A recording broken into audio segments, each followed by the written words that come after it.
What's good, everybody? I thought I'd share this back and biceps today.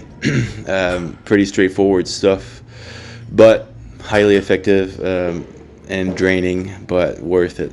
It was a lot of fun, a lot of hard work, and push my limits. So I recommend you do this workout if you want to maybe try to push your limits yourself. Use weights that work for you. Everybody's got different capacities for lifting weights and endurance and stuff like that. So you always want to use something you can do for yourself. But overall, this was a great session. I'm deadlifting every 3 days on average now, 3 to 4 days max in between sessions. And my deadlifts are starting to really get like smoother. They feel smoother. My form is slowly getting better as well. I'm always working on having better technique because the heavier you go, especially like for me, that's where I see the flaws in my technique, and I need to get it better. Especially when I'm getting tired, like you'll see right here, for example, I was maxing out on reps with 500 pounds, and I lost momentum right here. I should have just kept going, and my grip kind of let go. The bar was not there wasn't enough chalk on the bar, so that was my mistake, and it was slippery. The bar was like kind of slippery, and then poof, I let that one go because my upper back rounded way too much. I'm like, nah, it's not worth it. Just let it go and do another set. But yeah, I'm just trying to make the reps as hard as possible by removing all momentum, letting the weight completely drop on the floor, and not using momentum by bouncing it or touch and go it, really a dead stop deadlift. Very good to add more explosive power off the floor. For me, that's one of my weakness, so practicing it. And after that, went for some pull-ups, and my back was already fried at this point. Usually pull-ups are much easier than this, but it's what happens after deadlifts. Deadlifts are very exhausting. They demand a lot of energy, so this was fucking hard, but fun. My lats were on fire, good pump, good blood flow. Here, lat pull-downs after, just going light, doing a full range of motion, and really squeezing the lats is all I'm thinking about when doing the isolation movements. Going heavy on isolation movements is not really I don't know, it's not really worth it to me. Going light and doing higher reps just works better for me to build muscle. And then doing lots of fucking drop sets and supersets, pyramid sets, you name it, just having fun with it. Not doing anything specific, but making sure I still push my limits every single session in some form of way. Maybe adding a few reps in a set compared to last time. Maybe add a set more compared to last time. You don't necessarily need to go heavier every single session. You just need to find a way to accumulate more volume and recover, and there you go, you got it. But yeah, T-bar rows, I missed this exercise. I haven't done this exercise in forever. I'm like, I'm gonna do this shit, and I put 35s instead of 45s, just so that 45s don't hit the floor and I have more of a range of motion. But yeah, that felt pretty good. Not the best technique. I didn't really go for the squeeze or anything, just went for the motion and get the blood flowing and just get some explosive power in my back. Here, some rows with the hundreds, and then superset that to cable rows. Super good to grow yourself some wings. If you want to get some bigger, wider lats, this is what I do to get wider and engage my lats and isolate the lats.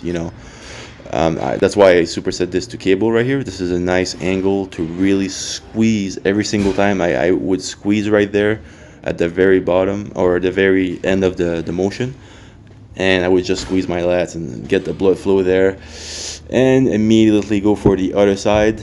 And I did 3 sets of this, and this was probably one of the hardest part of the workout. It was pretty fucking exhausting. That's a lot of reps, lots of volume in the short amount of time, but that's why I did it.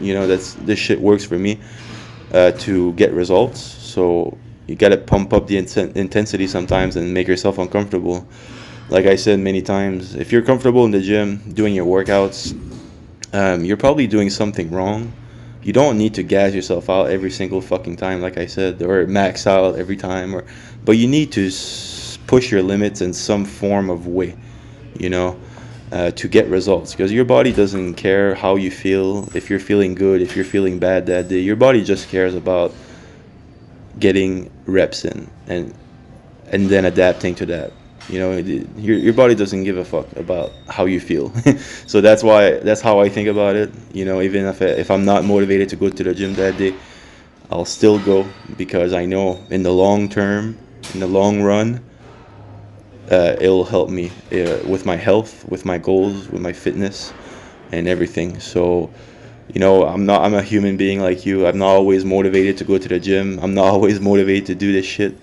But it's not about motivation. I don't care about that. Even if I feel like shit that day, I'll still go. I'll still do the reps. I'll still put in the work, because it's worth it to me. You know, it's something I enjoy doing as well. Even if I'm not motivated that day, when I do get in the gym, I start my workouts.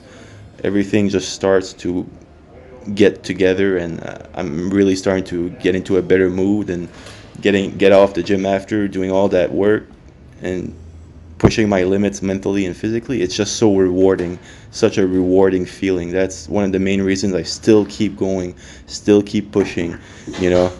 So yeah, that's it. Preacher curls right here, and pretty much straightforward, going all the way down, stretching and squeezing at the top, going slow, getting the blood flow in there. The goal of this is to isolate the biceps. So I really try to not swing with my shoulders. I just try to lift the weights with my biceps only, and nothing else. Nothing else. Just really trying to only use the biceps, and not swing anything. And then, oh yeah, right here, got a good pump that day. A pretty good pump. And at the end of my workouts as well, I started working a lot more on my hands and finger strength, and even my wrists a lot more.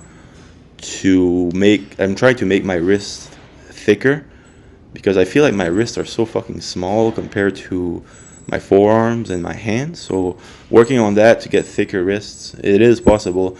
If you go watch any professional arm wrestler, or any arm wrestlers in general, they do really good fucking hand training and wrist training and forearm trainings, because they're the best at that.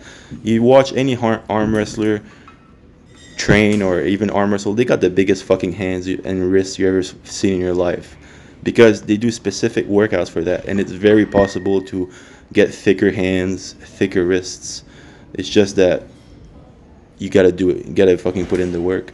And I just do wrist curls and finger curls as well, just to get my hands really strong and get a good grip and get my body proportions in check. Thank you for watching. Have a good day. Take it easy.